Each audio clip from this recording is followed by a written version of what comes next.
Hello and welcome to the Film Room. My name is John Jansen, and today we are going to be looking at a play between Cal State Fullerton and Long Beach State. This is the championship of the Big West. The winner of this game was Cal State Fullerton, the 2 seed. They went on to play Duke in the first round of the tournament and actually kind of hung around with Duke, lost by 17, and had a nice showing as a 15 seed. So in this game, Long Beach State jumped out to a big lead. I think they got up by as many as 15 or so. They did this three-quarter court press, and it really caused Cal State Fullerton some problems in the first half, and it took a big comeback in the second half for Fullerton to come back and win this game. And we're just going to look at this possession here, and there's a couple things we're going to look at, and first is the press.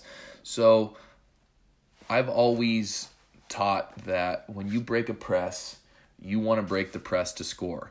You want to make the defense pay for pressing you, because if they want to continue to press you and you break it and then you pull the ball out, well, the defense kind of has a win there because they've pressed you, they've slowed you down, they get some turnovers sometimes, and then they set up the defense and you have less time on the shot clock. So why wouldn't they keep doing it?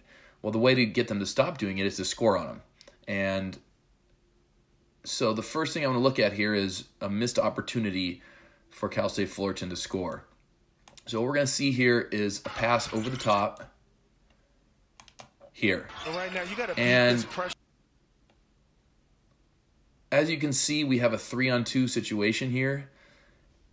And look, I don't know the personnel really well for Cal State Fullerton, so I don't know who can do what, but I know 24 is a beast, and that's him cutting down the middle.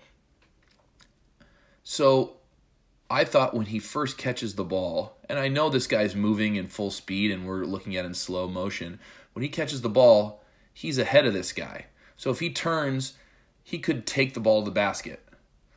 The second part here, let's just back it up to here. Sorry, right when he catches it. Right here. So you see this here.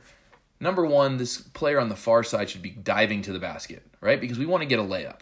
You know, I don't know how good of a three-point shooter he is, but you can see here, not only do we have a 3-on-2, but we actually have a 2-on-1. Because if he passes the 24 here, these guys are out of the play. So now you have 2 Cal State Fullerton players against 1 Long Beach State player. So this should be an immediate pass to 24, who's their best player, who I believe can take the ball to the basket and score. And this guy on the far side should be diving to the rim, so that if the guy on Long Beach State picks up 24 when he catches the ball, then he just drops it off and this guy lays the ball in.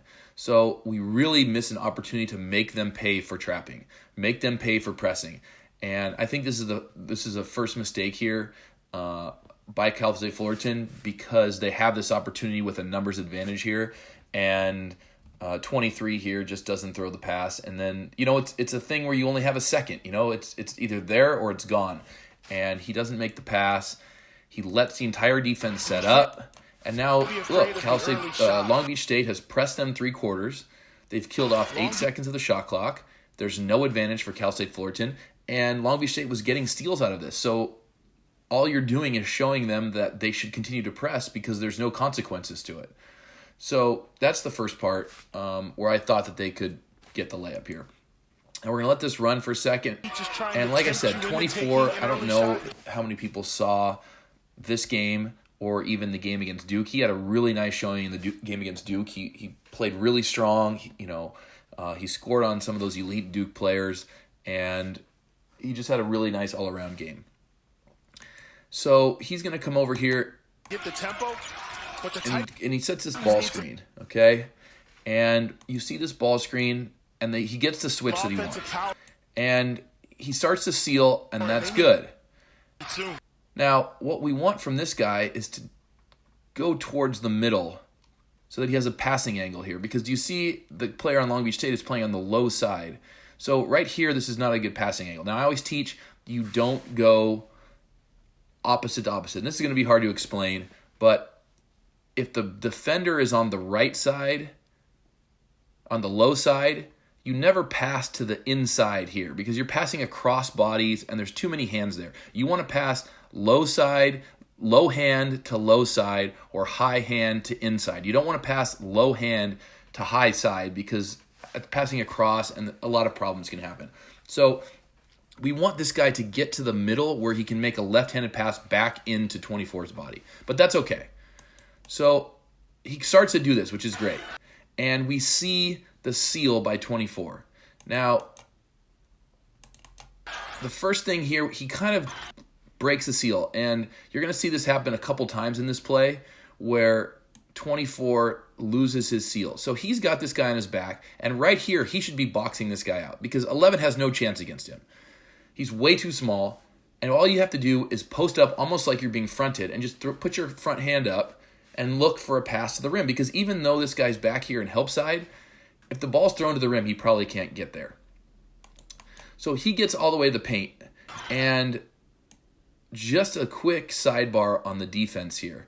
And I'm not a huge fan of having three guys spot up on the weak side because I think it's actually kind of easy to guard. And I don't think Long Beach State, well, the way I do it is different than the way Long Beach State does it. So you can see all three guys on Long Beach State all have their eyes on the ball, all have 1 foot or 2 feet in the paint. And that's fine. That's good help side defense. But you're leaving at least two of these shooters wide open. Now, I think that the one who's up top, this is a short run for this guy. Now, we teach to bluff and recover, not to help like he does, because it's such a short run. He's not necessarily going to be open. But the other two guys, these guys are well into the paint, and a good pass to the corner or to the wing, and these guys should have an open shot.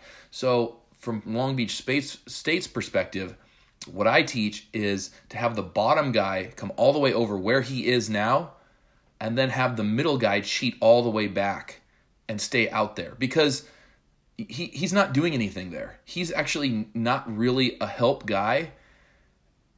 And all he's doing is leaving two guys open instead of one. If he cheats all the way out there, he can actually guard both of those guys and take away the pass to either one, freeing up this bottom guy to help all the way down like he is. So if he took maybe 2 steps back out, he would stand in the passing lane for the corner pass, and he would be close enough to the guy on the wing that the wing pass couldn't be made, and he would actually guard both of those guys and allow this bottom guy to help side without consequences. Anyway, moving on. So 11 gets in the paint. The guard gets in the paint, and 24 has him sealed. And I think at this point, this pass must be made to the corner. As you can see, the bottom guy is completely committed to the help. 14 here has his back completely turned. This guy's in a great stance waiting for a pass. And I think this ball at this point must be kicked to the corner. Now, it doesn't. You see the Long Beach State guys kind of run into each other. And even at that point, you can see he's still open. You know, if he would have ball faked to the wing guy, I think 14 would have slid over kind of like he does. And this guy's still open here. And this must be the pass, in my opinion. But getting back to this, he still has the ball here. And you see 24 has again released his seal. And I'm so big on post players, when they have an advantage, not giving up the advantage. And look, I don't want guys to get 3 in the key. So what you do is you jump out of the paint and you jump right back in and bury the guy again. And that doesn't happen. And part of the problem is this guy, the guard, he kind of gets worried about 3 seconds. And they don't really call it very much. And I think he could have pivoted around and held the ball for another second and either looked back in at the big or really I still think the pass was to the corner guy who is still wide open. Moving on, the ball gets reversed. And we can see 24 here. And he backs out of the paint. And he kind of stands here. And you can see now that the paint is now cleared. When the ball gets put to the perimeter, everybody goes back to their guy. And there's this big hole right in the middle of the paint. And he's still being guarded by their point guard, the smallest guy on the floor. And he's just standing here on the weak side, basically taking himself out of the play. Yes, does he have a position for an offensive rebound? Of course he does. But what would be even better would be if he stepped on this guy, stepped hard in the paint, got big, and they threw it in. He either got fouled or got a bucket, or if this bottom guy doubled again, we're still going to find that guy in the corner for the open 3. And you can see that he even lets this other guy come off of him and get to help side. And the reason why this is important is because from here, he's still, the defender is behind him. So he has this where he can just slide straight across on top of him, in front of him. And instead, he lets the guy get off of him and kind of take the position that he wants. But even still, he needs to go straight across and bury this guy. And he takes a loop here. And I hate this loop because he loses the speed and the efficiency of his movement. You know, he's going around the guy instead of burying this guy. And he could even step in on the guy kind of as a duck in. The ball could get skipped back. Or if this guy drives and jump stops right here in the middle of the paint, he can just throw a little baby bounce past him and he can spin and score. But instead, he comes way up high. And he's not even burying the guy. He's just kind of standing in the paint. And I want him to bury this guy, take this guy out of the play. Now, it's unfortunate that the same moment this guy drives, but he just loses the edge. He doesn't maximize his position, and Cal State Fullerton ends up getting kind of a bad shot, and they get lucky. They get the offense rebound and get fouled. So,